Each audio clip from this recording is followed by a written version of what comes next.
Meus amigos, mais um episódio do nosso canal do YouTube Tarciso Manso Convida. Nessa edição, o nosso convidado é Luiz Donizete da Cruz, esse que você está vendo no vídeo.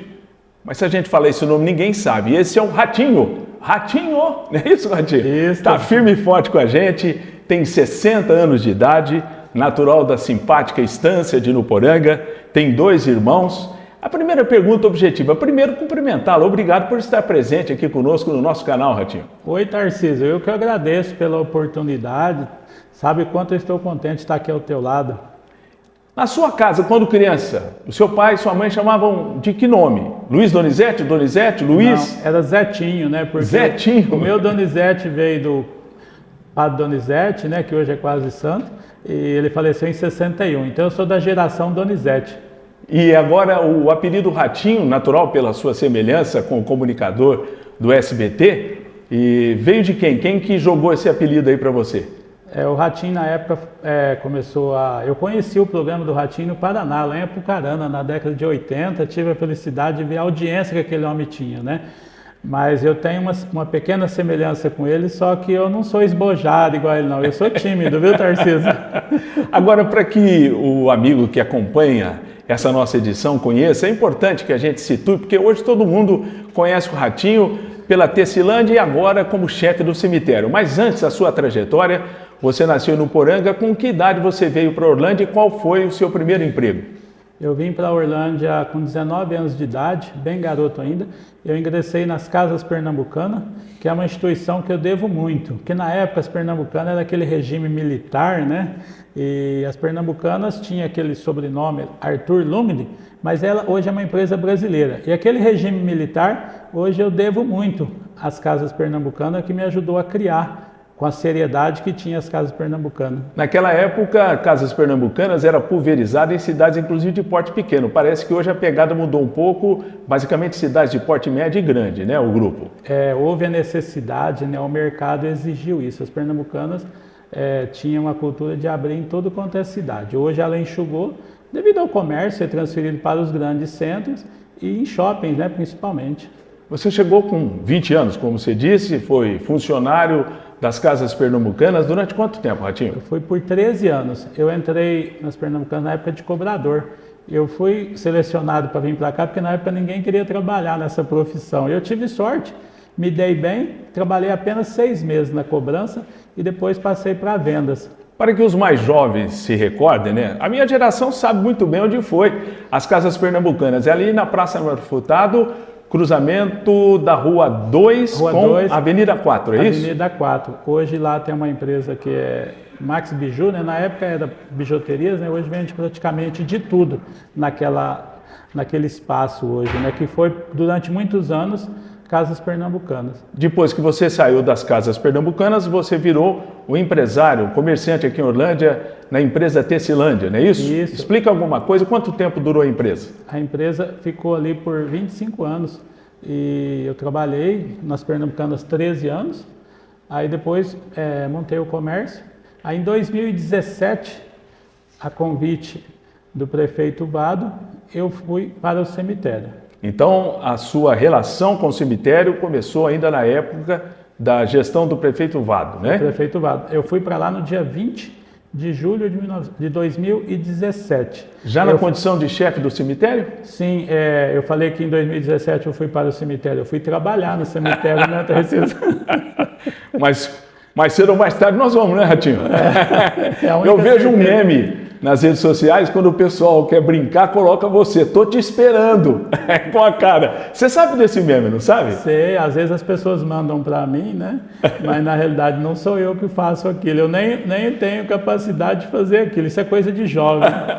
E uma coisa interessante é que o Ratinho começou em cargo comissionado, que é aquele que tem uma relação política, mas nesse meio do caminho você prestou concurso. Hoje você tem um cargo efetivo na prefeitura? Prestei o concurso e tive a felicidade, no primeiro concurso que eu prestei, eu fui aprovado e depois de um período, né, que eu não fui bem classificado, aí hoje eu sou servidor público municipal concursado. Que bom! Então nesse aspecto, agora nós chegamos ao foco do programa, é a sua participação como chefe do cemitério. é o famoso Campo Santo, aquele local que ninguém quer ir, mas que naturalmente, mais cedo ou mais tarde, não tem como se escapar do Campo Santo. Falando especificamente do nosso cemitério, uma curiosidade, quando é que foi inaugurado o cemitério municipal de Orlândia, Ratinho? O cemitério nosso ele foi inaugurado no dia 15 de novembro de 1910. Ele foi inaugurado no mesmo no mesmo mês do Finados, né? Logo após o Finados ele foi inaugurado. Então, fazendo até uma cronologia, Orlândia foi fundada em março de 1910 e o cemitério foi no segundo semestre que ele foi implantado, né? Correto. E sempre, naturalmente, naquele mesmo local. Sempre naquele mesmo local. A única coisa que mudou ali foi a entrada, né? Porque nessa época a cidade terminava aqui, bem aqui na Avenida 8. Aí se pegava uma estrada sentido a fazenda, né? Aí em 1968, então o prefeito Ciro Armando Catapreto, que mudou a entrada do cemitério, que era na estrada da fazenda, com a chegada da cidade próxima ao cemitério, aí ele se achou necessário, foi muito feliz nisso. Aí foi onde construiu aquela portaria que a gente entra hoje, né? E uma praça na frente também, né? Um estacionamento muito amplo, fez uma praça e fez aquela capela também. Então ali foi inaugurado em dezembro de 1968. Para quem conhece o nosso cemitério, tem aquela estrada, né, que é uma estrada rural, vicinal, não sei o nome que se dá hoje, a verdade é que vai em direção à Fazenda São João, Fazenda Barreiro, e é muito conhecida. Daí a necessidade depois de se transferir esta recepção para aquele ponto da cidade. Agora, de forma objetiva, se a gente considerar a inauguração em 1910 até o mês de outubro, que eu sei que a estatística fecha mês a mês, vamos pegar o mês anterior de outubro. Quantas pessoas foram sepultadas naquele ponto, ou no cemitério? Hoje nós fechamos agora no final de outubro, né? Com quase 22 mil sepultamentos lá no cemitério. E agora específico, falando do primeiro, era um homem, mulher, criança, tem alguma estatística a respeito desse? É uma pena. Era uma criança recém-nascido e devido ao livro, como era o começo, né, muitos anos, ele esfarinhou e nós perdemos essa informação. A única informação que eu tenho é que tratava-se de uma criança recém-nascido, que na época, hoje não, graças a Deus, né? Na época se morria muita criança. Tem meses no nosso cemitério que se morria mais crianças do que idoso. Até porque, para situar, a mortalidade infantil em tempos passados era muito grande, o que gerava a mortalidade infantil sendo grande, a expectativa de vida do brasileiro era muito curta. Quando, por exemplo, foi lançada a CLT, que é a Lei Trabalhista de 1949, no então presidente Getúlio Vargas, a expectativa de vida do brasileiro não chegava a 50 anos. E hoje, infelizmente, graças ao desenvolvimento da medicina, as mulheres brasileiras estão vivendo quase a chegar a 80 anos em média, os homens um pouco menos. Mas natural, então, esse índice tão expressivo, né? Hoje, por exemplo, numa estatística, você disse que no passado era muito alta a mortalidade infantil. Hoje, assim como a média, quantas crianças são sepultadas no cemitério? Hoje nós temos um índice baixíssimo, que não dá nem percentual.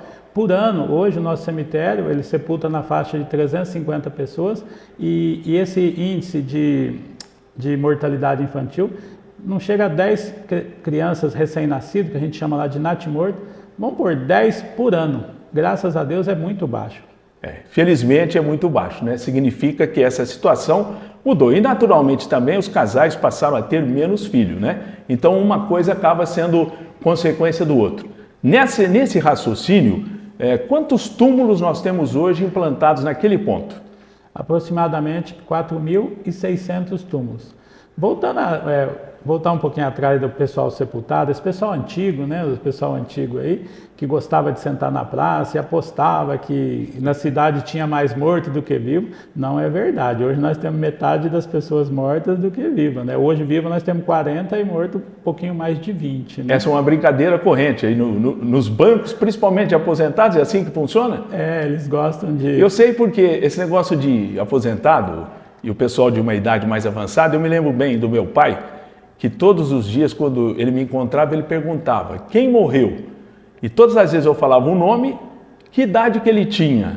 Se eu falasse que a idade era superior a deles, naturalmente foi no tempo certo. Se tivesse uma idade menor, ele dizia, puxa, esse foi embora antes do que eu. Então de qualquer maneira, é uma realidade mesmo, né, Ratinho, essa situação. Essa coisa de lidar com a morte, né? Esse fato ele continua até os dias de hoje, né? As pessoas não aceitam que morre antes dele, né? E a gente, quando é jovem, acha que se eu viver até tanto tempo, tá bom, né? E hoje, com a expectativa de vida aumentando, né? Graças à medicina, a gente quer viver cada dia, viver, né? E não durar, né? Perfeitamente. Ter qualidade de vida também é muito importante. Eu estava vendo aqui, fiz um levantamento. Aquela área toda próxima à Fazenda São João, nós temos praticamente 2 alqueires, são mais de 41 mil metros quadrados.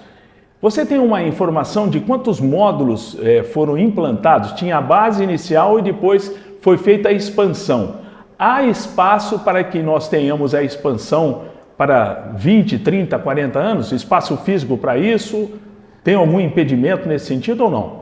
Hoje a gente tem uma negociação com a própria Fazenda São João, que começou por eles ali, né, a doação do terreno. Existe uma negociação com a fazenda, a gente adquirir uma parte do lado. Essa negociação ela é complicada devido por ser por cemitério, né? Mas é uma negociação ainda tímida. Mas se isso não acontecer, eu acredito, porque o cemitério é um campo santo. Eu tenho o hábito de dizer que eu confio em Deus, né, sou temente a Deus, que isso vai acontecer no tempo dele e não no nosso. Se isso não vier a acontecer, a solução, a única alternativa será a gente vir comendo a parte do estacionamento ali, usando aquela parte. Para né? frente, então, Para frente. a praça. Mas já portanto, essa conversa, e a gente sabe que essa situação se vive mais, então a tendência é de que nós tenhamos um crescimento de necessidade muito menor do que normalmente poderia se ter, né, Ratinho? Correto. E eu também acredito muito na cremação.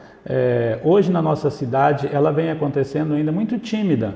Qual seria o percentual? Por exemplo, você tem conhecimento que uma pessoa faleceu e ela é cremada. O crematório mais perto é Ribeirão Preto? Ribeirão Preto. Hoje na nossa cidade a cremação ela ainda não dá nem percentual. Ao contrário de um país igual o Japão, que se crema 97% dos corpos, que é o país que mais se crema no mundo. Até porque não tem espaço físico para fazer nada no Japão, né? As pessoas têm uma dificuldade. Então, naturalmente, esse processo passa a ser não só cultural, mas uma necessidade também. Isso é claro. Eu acho que o cristão, né, ainda não aceita esse tipo de coisa. Daí ainda que não pegou esse hábito de cremar corpos, né, Ratinho? O nosso Papa Francisco, o ano passado, ele autorizou a cremação, que era um tabu da Igreja Católica, né? E o Brasil, por ser um dos países mais católicos do mundo, o Papa Francisco, que apesar de ser argentino, mas é um fenômeno, né? Eu tenho o hábito de dizer que ele fala o que a gente quer ouvir. Ele autorizou a cremação, desde que a cinza venha a ser sepultada e não jogada num jardim, deixar no criado da casa e tal. E eu ainda não tenho uma formação sobre isso definida, porque eu sou meio cabeça dura. Mas o Papa Francisco é um exemplo de ser humano, que eu gosto muito, e ele já autorizou a cremação. E aqui em Orlândia, essa cremação ainda está um pouco tímida devido à falta de divulgação. À medida que Ribeirão Preto já está com um percentual mais alto.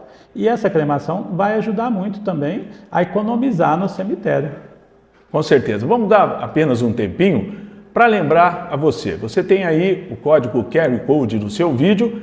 Naturalmente você pode encostar o seu celular e fazer a inscrição para você participar dos grupos aqui do nosso Tarcísio Manso Convida. Muita gente mandando recado. Aliás, eu aproveito a oportunidade de mandar um abraço especial para o amigo Nilson Miele. Está morando lá no Mato Grosso, distante de Orlândia, mas sempre acompanhando toda essa nossa programação. Combinado, pessoal?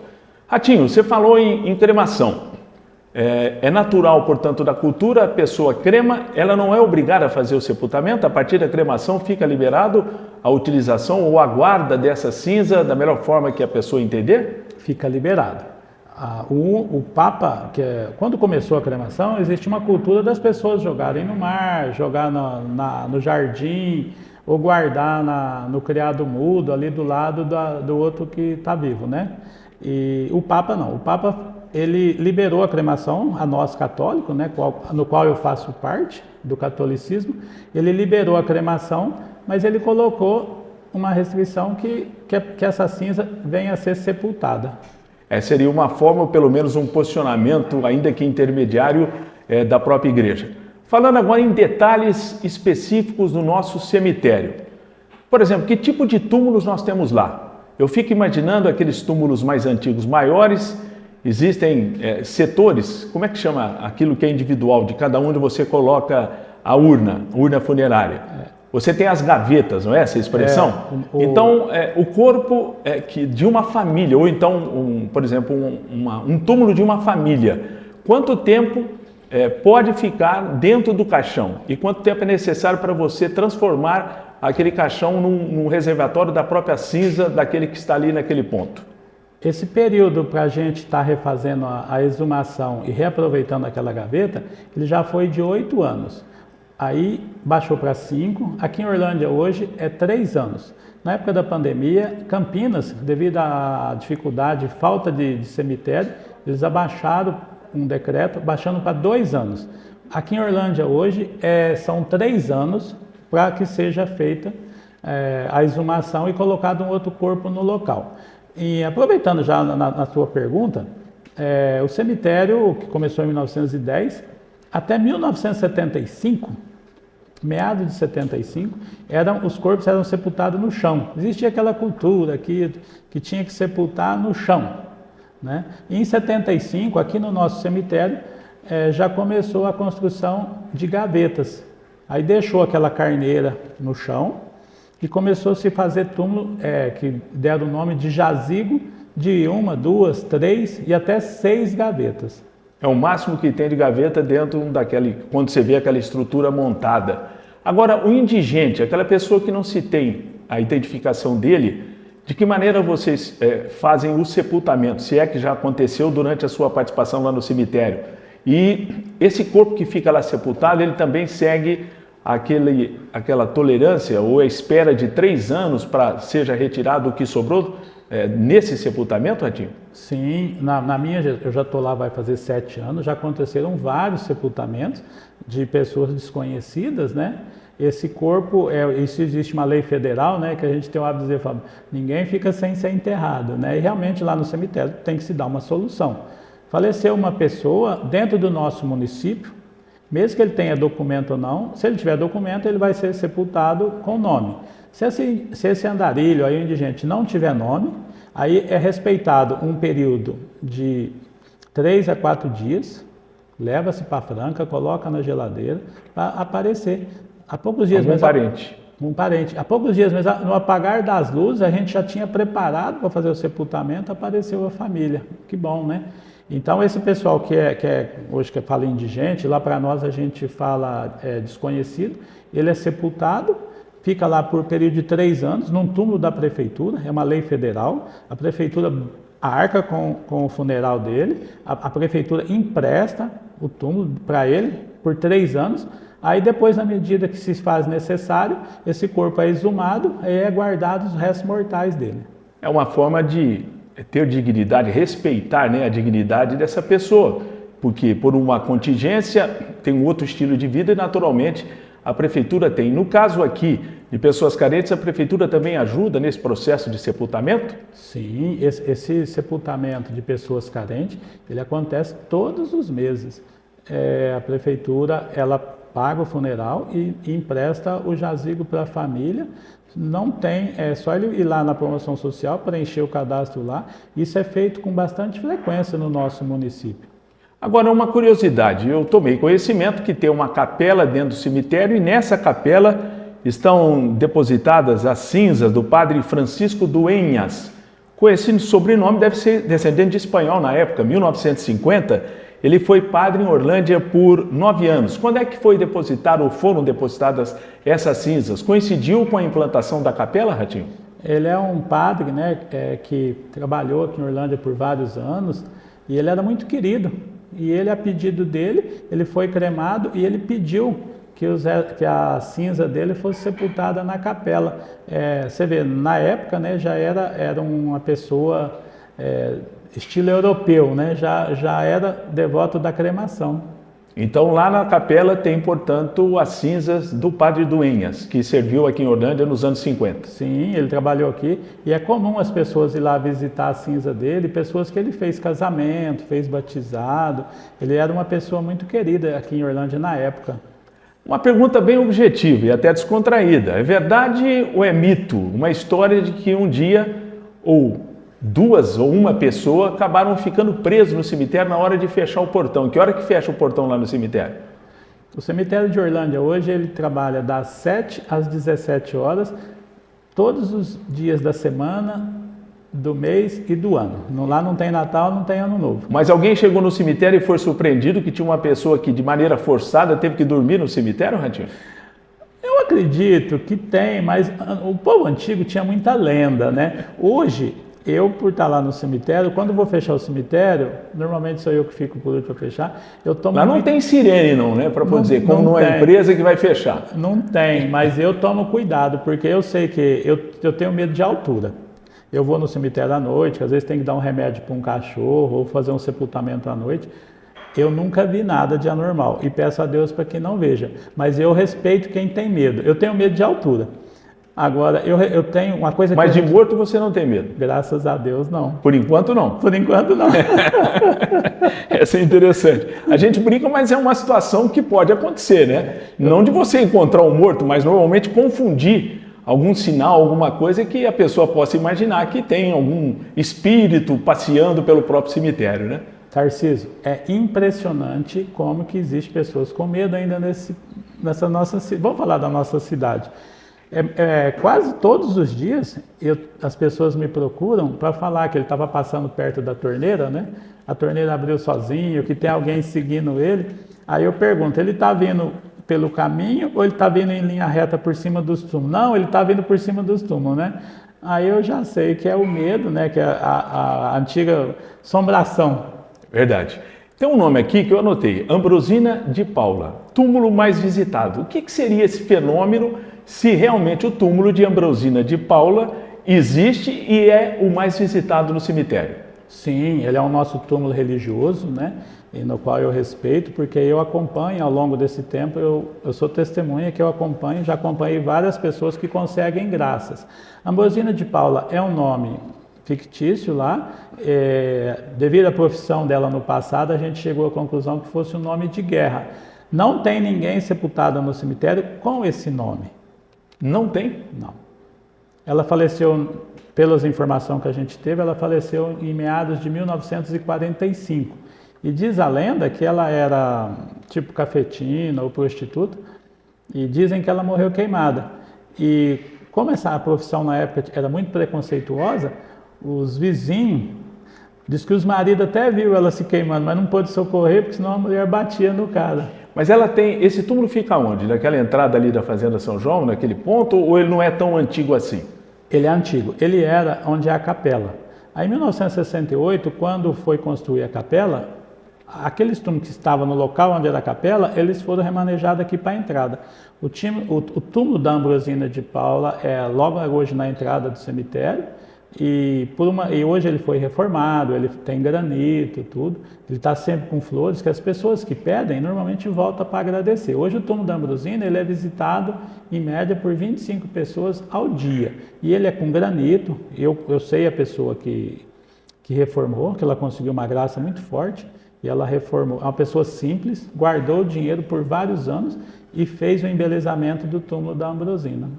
Muito bem, apenas um intervalozinho, apenas para lembrar para vocês, vocês estão vendo o código QR Code, você aproxima o seu celular, interaja conosco, faça a sua inscrição, nós queremos naturalmente ouvir a sua opinião.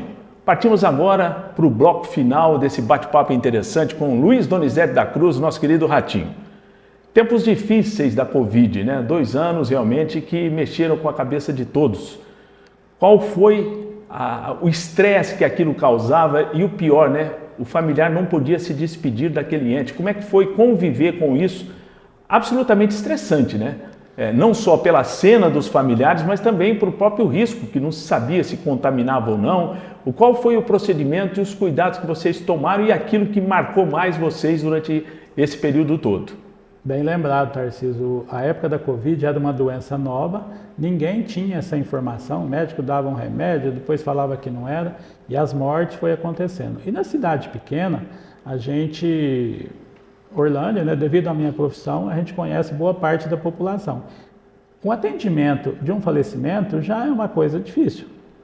é um nível de estresse muito grande para quem atende e para o familiar. Se você imagina na Covid que a pessoa, ele morria e tinha 1, 2 horas para fazer o sepultamento.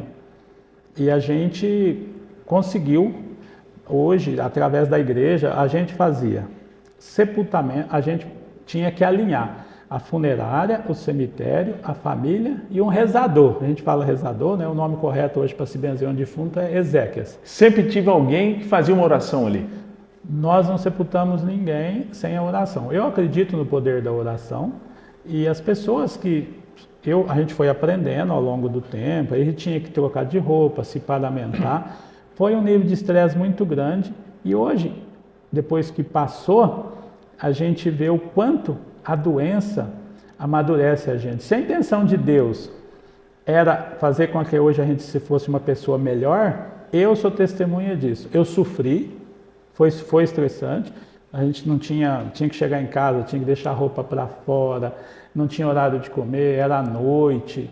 E a igreja não nos abandonou e aquele poder da oração fez com que nós, funcionários do cemitério, eu confesso particularmente que eu aprendi muito. Se a intenção de Deus era essa, hoje eu sou uma pessoa muito melhor do que antes da pandemia. Durante a pandemia você contraiu o Covid?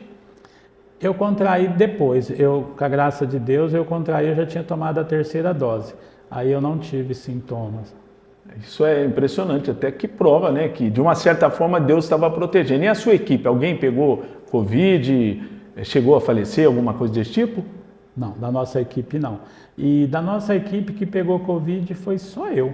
E os outros, graças a Deus, não pegou. A gente teve respaldo, né, na época, além do medo, né, a gente tinha que... Às vezes nós chegamos a fazer uma cidade do nosso porte, fizemos 3 sepultamentos de Covid no mês.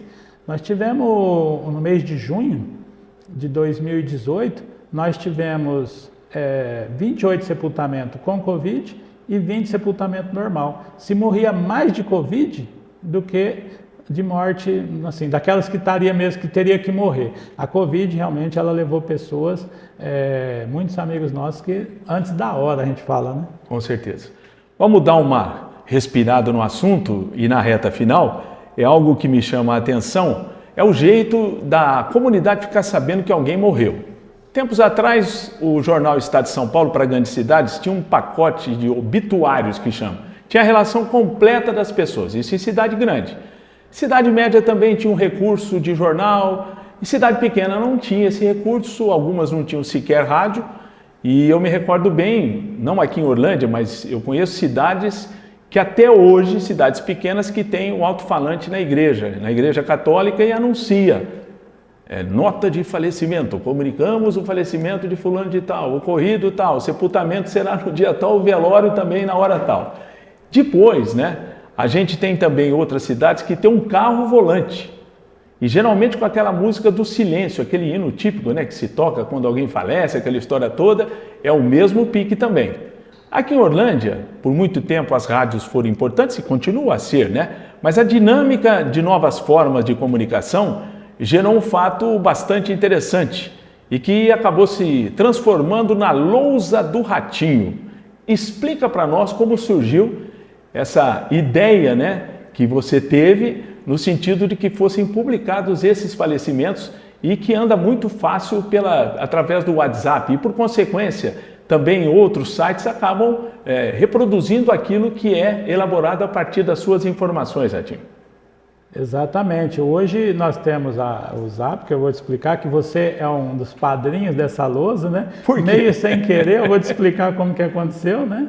E lá na minha querida Nuporanga, era no da igreja, lá no alto-falante da igreja, e quando o vento estava ao contrário, puta que pariu. A notícia ia embora. Que raiva que dava, né? Só você ficava sabendo se o vento estiver do teu lado, né? Perfeito. E as coisas mudaram, né? E logo que eu fui para o cemitério, a gente tinha um estresse nós não tínhamos nenhuma informação na entrada do cemitério, e a hora que se começava a fazer uma exumação, e eu cheguei até a pensar em isolar o túmulo, que as pessoas chegavam lá e perguntavam para o coveiro quem morreu. Aí você pergunta quem morreu uma vez, ele fala, seu Antônio, a segunda vez. Aí num domingo, rapaz, o coveiro estava lá e tinha morrido 3, 4 pessoas, e o cara, quem morreu? Eu falei, puta, o coveiro vai dar uma resposta, coitado, porque ele está estressado. Sim. E quem trabalha no cemitério, o relógio é contra a gente, né? As coisas têm que ser muito rápidas, né? Porque o relógio, nós temos horário para fazer o sepultamento, né? Aí um dia eu estava lá, falei, puxa vida, eu preciso pôr uma informação lá na frente, porque o cara entra no cemitério, ele sabe quem morreu, ele não vai lá, né? Para evitar o estresse do coveiro. Aí achei uma lousinha, num depósito, para não falar no lixão, num depósito em desuso da prefeitura, que não pode falar lixão, falei, puta, é essa aqui. Peguei uns dias na escola lá e comecei a anotar o nome de quem tinha morrido. Foi uma evolução muito grande na época. Aí eu comecei a passar para você estava no rádio na época, você vai lembrar disso? Eu cobrava muito essa informação porque é importante, né? A gente dar essa informação, porque muitas vezes uma pessoa morre e você não fica sequer sabendo. Então essa é uma informação que eu chamo de utilidade pública, né? Utilidade pública, né? Que a gente passa para as pessoas. Hoje é comum, às vezes, nesse mundo que a gente vive hoje, filha da puta, agitado, e morre um vizinho da gente, a gente não fica sabendo, uma pessoa querida que mora ali há 30, 40 anos em frente à casa da gente, a gente não fica sabendo. Aí eu passava para você digitar. Eu digitava no celular e mandava para você. E aí o programa tinha horário para acabar. Aí um belo dia, né? E eu estava lá na lousa, e eu ocupado. Aí você falou assim, eu falei, Tarcísio, eu já te mando. Ele falou, poxa vida, tira uma foto da lousa que é mais... Exatamente. Essa história eu me lembro bem. Então eu sou o pai da criança, ou pelo menos ajudei a te motivar nisso. Você é o pai da lousa, né? E você que falou, você como sempre, né? Mais sabido que nós, falou, tira uma foto, por que você fica perdendo tempo, né? Aí eu tirei a foto, e isso ficou por um período. Aí, com o tempo, a gente foi se aprimorando mais e começou a sentir as informações que as pessoas precisavam. Que quando a pessoa falece, o mais importante é a idade. Sim. Né? Aí depois o local do velório, né? O horário do sepultamento e o velório onde... Agora, o que eu gosto é que nesse aprimoramento você traz até um resumo do currículo da pessoa, o que ele fez, aposentado não sei aonde, trabalhou não sei aonde, os filhos... Eu acho isso importante, é uma forma da pessoa localizar realmente quem faleceu para prestar a sua justa homenagem, né? Isso, porque quem foi criando isso aí foi os próprios seguidores, né? Que a gente chama de seguimorto, né? Essas pessoas, você colocava a idade, aí ele pergunta o nome dos filhos, aí pergunta o nome do neto, aí veio aonde ele trabalhava. Aí muito depois que a gente começou a colocar as fotos, porque existia um preconceito na época também.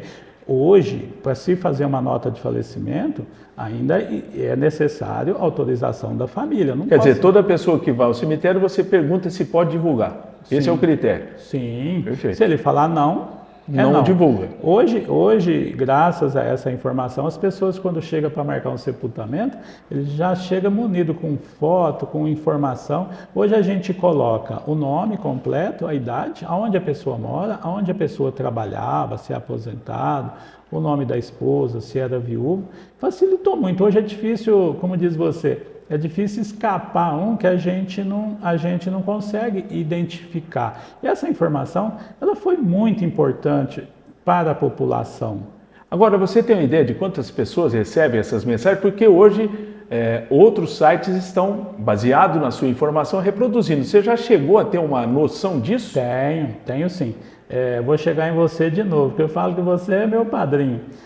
Hoje a gente passa essa informação e a rádio fala de manhã, porque tem aquele pessoal mais idoso que ainda não tem o Zap, de manhã ele levanta, vai lá, põe a chaleira no forno para fazer o café, liga o rádio, muitos ainda antigos ainda fumam, né?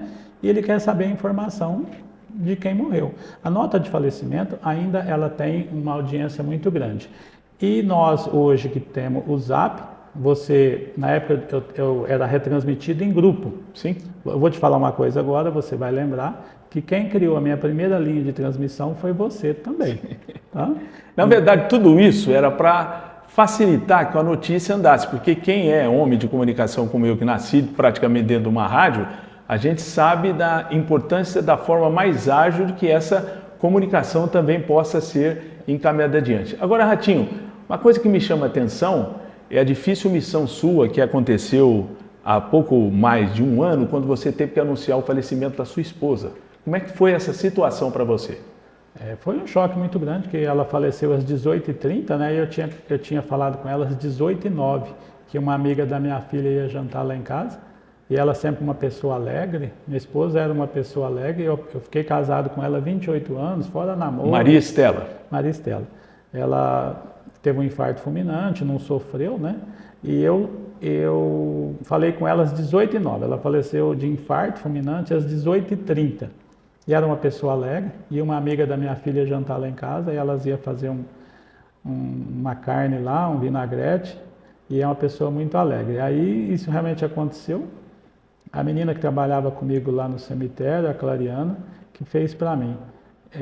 Não é fácil, Tarcísio, é umas coisas, porque você fazer nota de falecimento não é bom. Fazer um atendimento de morte no cemitério é um trabalho árduo, porque as pessoas às vezes não têm noção, eles acham que o difícil é fazer o enterro, não. O difícil é você fazer a primeira abordagem, você fazer o atendimento, que exige muito da gente, que é aquilo ali que a gente acaba compartilhando o sentimento com aquela pessoa, né? E hoje, com a experiência, a gente acaba passando informações importantes para aquela pessoa que foi ao cemitério.